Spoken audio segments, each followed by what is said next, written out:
Betul. Astad, kau punya giliran. Astad nanti dululah.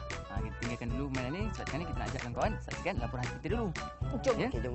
Jadi kawan-kawan, sekarang jom kita saksikan News at Kids on 2, saksikan. News at Kids on 2.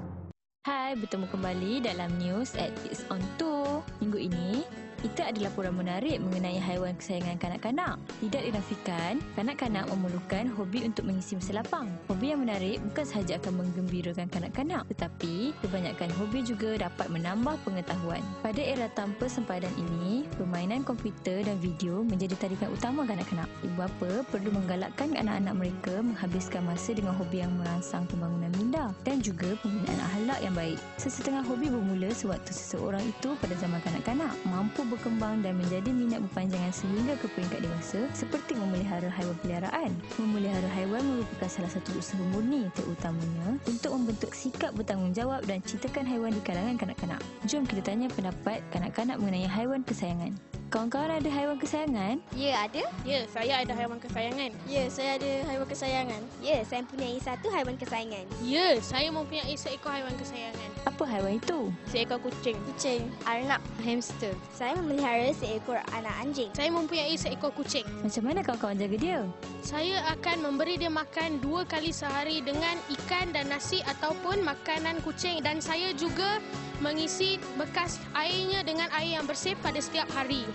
Saya juga membersihkan bulunya dengan sebuah berus agar kelihatan cantik dan berseri. Kenapa kawan-kawan suka dia?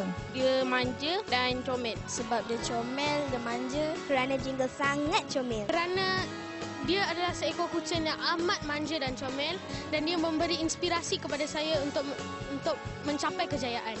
Bagaimana hobi ini dapat membantu kanak-kanak? Kanak-kanak yang ada binatang peliharaan ni, dia akan sentiasa dekat dengan binatang peliharaan dia. Jadi dia tak akan membuang masa, dia akan selalu berada dekat, dia akan mengasihi binatang tu. Jadi di situ memupuk nilai-nilai murni yang akan membuatkan dia rasa bertanggungjawab, amanah terhadap binatang yang dia pelihara.